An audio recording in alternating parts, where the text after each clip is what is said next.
identidade de gênero, leitura e interpretação de textos naquelas disciplinas além do português e também os caminhos da educação no Brasil. Estes foram alguns dos assuntos no evento Filosofando com os Mestres, realizado pelo SESC. As palestras e o debate foram realizados no auditório do SESC na noite desta segunda-feira. Antes de iniciar o debate, 4 professores fizeram exposição de um tema diferente. O objetivo aqui, além de promover uma discussão de ideias, também foi de atualizar a comunidade acadêmica em assuntos que têm sido debatidos dentro da pedagogia. A intenção é reunir todas as pessoas possíveis para refletir sobre esses temas, conversar a respeito de gênero, de sexualidade, da história da nossa cidade, bem como da literatura também, que vai ser abordada nessa noite. Então são temas riquíssimos e de grande relevância, né? Nós estamos esperando um público grande para poder fazer essa discussão conosco. Então essa é a intenção mesmo, de trazer todo mundo para discutir os assuntos e ver se realmente eles são pertinentes ou não na área escolar. A primeira palestra tratou sobre a história do ensino no Brasil, desde 1500 até os dias atuais. Para o professor Ailton, para pensar o futuro, é preciso conhecer o passado. Um Brasil ou qualquer país com educação, com certeza tem futuro.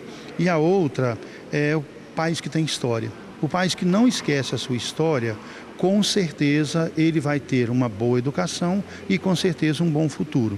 Eu posso ressaltar, por exemplo, que quando a nossa educação brasileira, ela começou sempre sendo organizada de cima para baixo. No Brasil, primeiro se organizou a educação superior, tanto é que para quê? Para formar professores, para trabalhar no ensino fundamental básico. E depois que aí a gente foi estruturando, por último agora nós estamos reestruturando os CMEIs, que é as antigas creches, que agora também são centros de educação. Então o que a gente pode resgatar nisso? O que a gente pode frisar? A educação brasileira começou então, primeiro organizou o ensino superior, depois veio o ensino secundário e agora por último a gente está estruturando. Então depois que tudo isso está estruturado, eu acredito que ainda vai vir muitas mudanças que vão vir beneficiar uma educação mais abrangente e com certeza com maior sucesso. Já este outro professor de letras falou da pesquisa que realiza e que mostra falhas no ensino. Escrita, leitura e escrita é função apenas da disciplina português e relacionadas? O que tem se pensado é que sim, que ler e escrever é função apenas do professor de língua portuguesa. No entanto, o que a gente tem visto é que a matemática precisa hoje de uma leitura e de uma interpretação, a geografia precisa de uma leitura e interpretação, a história precisa, ou seja, todas as áreas curriculares precisam de interpretação. Se a gente faz uma análise do Enem, das questões do Enem, é praticamente leitura e interpretação e escrita. No entanto, os alunos não veem tanta leitura e não executam tanta escrita nessas outras disciplinas, procuram simplesmente na de língua portuguesa. E aí a gente vem num trabalho de pesquisa no mestrado, buscando como que os professores trabalham leitura na sala de aula. Não só os professores de língua portuguesa, mas como que o professor de matemática trabalha leitura, como que o de ciências, o de história e o de geografia trabalham leitura na sala de aula. Um dos temas discutidos e debatidos aqui nesse evento foi a identidade de gênero, assunto que para especialistas é muito discutido pela internet, mas que poucos conhecem o seu real significado. Hoje se fala muito em gênero, mas a maioria das pessoas debatem o tema sem necessariamente terem conhecimento teórico e acadêmico do que se trata gênero.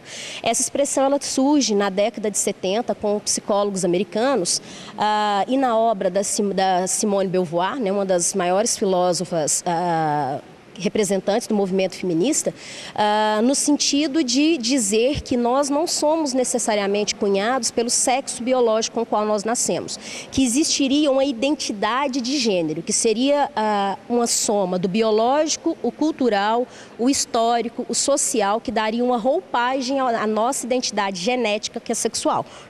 Isso seria discutir gênero. As pessoas gostam muito de usar o termo ideologia de gênero, que não existe. Esse termo nunca foi cientificamente politicamente cunhado.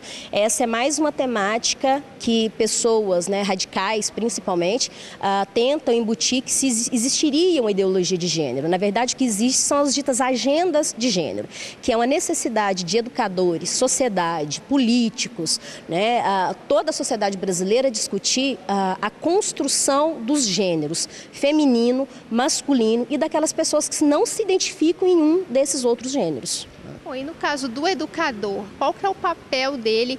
Porque muitos têm discutido que não se deve ser debatido isso nas escolas, que isso influenciaria crianças, adolescentes. Mas qual que é o real papel do educador nessa temática? Olha, é uma questão extremamente importante, é uma questão que todos os PCNs, a Base Nacional Curricular, né, que são programas governamentais que orientam como o ensino deve ser dado, eles sempre trouxeram essas temáticas.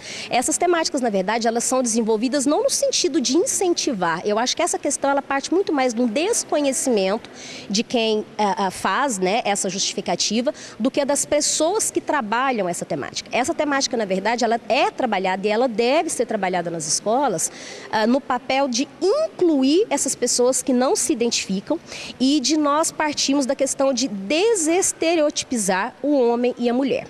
Em que sentido? Por exemplo, os primeiros estudos sobre gênero começaram porque a mulher ela era criada socialmente, culturalmente para ser dona de casa e os homens para serem provedores do lar, os engenheiros, os astronautas. Então, quando se começou a discutir isso, por que a mulher não pode ser engenheira?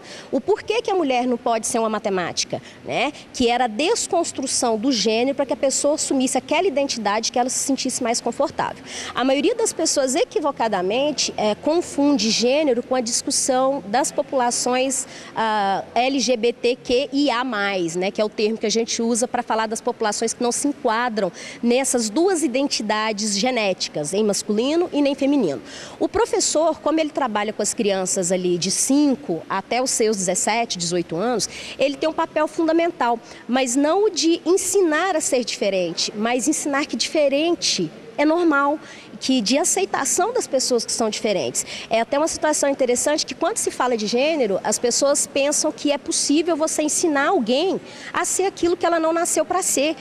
A gente vive numa sociedade, por exemplo, que é machista, que é majoritariamente heterossexual e nem por isso deixou de existirem, né, pessoas que são gays, lésbicas ou que não se enquadram em nenhum desses dois gêneros. Então, o professor, ele tem papel sim de ensinar que a gente deve principalmente respeito às pessoas que são diferentes.